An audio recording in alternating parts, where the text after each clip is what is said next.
¿Te has puesto a pensar que para un futbolista no existe un mejor escaparate que una Copa del Mundo? Es el torneo donde millones de personas observan a los mejores jugadores del planeta y donde los clubes europeos ponen sus ojos en talentos de todas partes. Pero hay un dato que sorprende. Desde México 1986, solo 17 futbolistas mexicanos han dado el salto a Europa inmediatamente después de disputar un mundial. ¿Por qué tan pocos?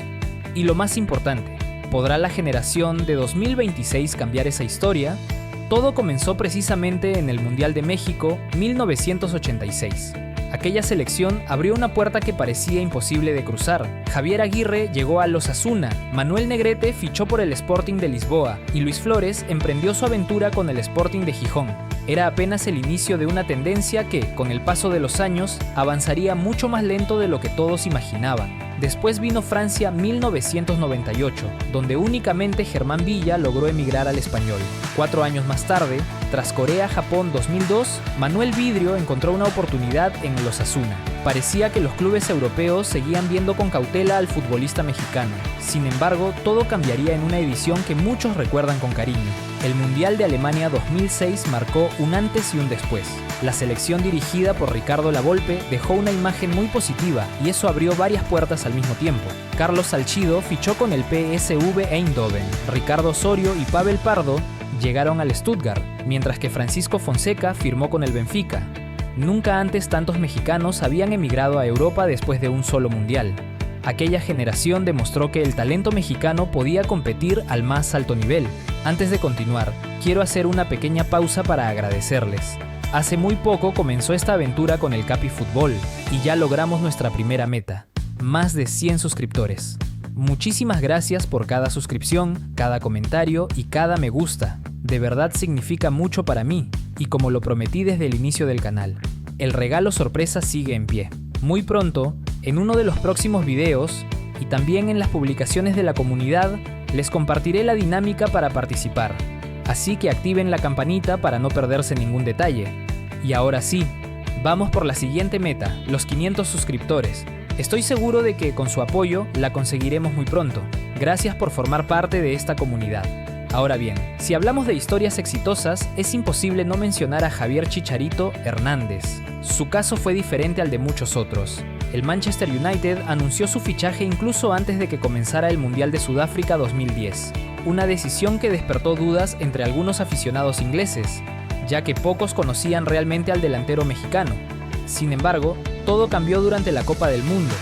Chicharito respondió con grandes actuaciones y anotó un gol memorable frente a Francia, demostrando que no era una apuesta improvisada ni un simple experimento. Su desempeño confirmó que el Manchester United había acertado con su contratación y cuando finalmente llegó a Inglaterra, las expectativas sobre él ya eran mucho más altas. Después respondió con creces, convirtiéndose en uno de los mexicanos más exitosos en Europa y defendiendo también las camisetas del Real Madrid y del Bayer Leverkusen. Para el Mundial de Brasil 2014, Raúl Jiménez también aprovecharía el escaparate mundialista para dar el salto al Atlético de Madrid.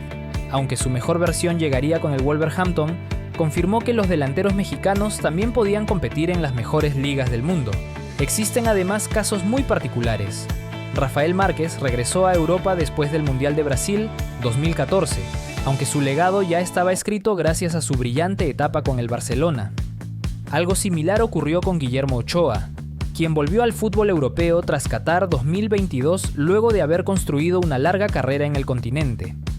Eric Gutiérrez también aprovechó la vitrina de Rusia 2018 para fichar por el PSV Eindhoven, mientras que César Montes dio el salto al Español después del Mundial de Qatar. Sin embargo, cuando observamos la historia completa, el dato vuelve a llamar la atención. Desde 1986 hasta 2026 hablamos de apenas 17 jugadores que emigraron a Europa inmediatamente después de un mundial. En promedio, ni siquiera 2 futbolistas por edición. Una cifra muy baja para un país que siempre sueña con competir entre las mejores selecciones del planeta. Ahora todas las miradas apuntan hacia la generación que disputó el Mundial de 2026. Nombres como Gilberto Mora, Brian Gutiérrez, Eric Lira e Israel Reyes ya comienzan a sonar como posibles candidatos para dar ese salto. Por ahora no existen ofertas oficiales confirmadas, pero el talento está ahí y la oportunidad también, porque al final, cada mexicano que logra consolidarse en Europa no solo cumple un sueño personal, También abre el camino para quienes vienen detrás y quién sabe, tal vez dentro de algunos años recordemos el Mundial de 2026 como el torneo que impulsó a una nueva generación de futbolistas mexicanos hacia las grandes ligas del mundo. ¿Y tú qué opinas? ¿Qué jugador mexicano de esta nueva generación tiene más posibilidades de triunfar en Europa? Te leo en los comentarios.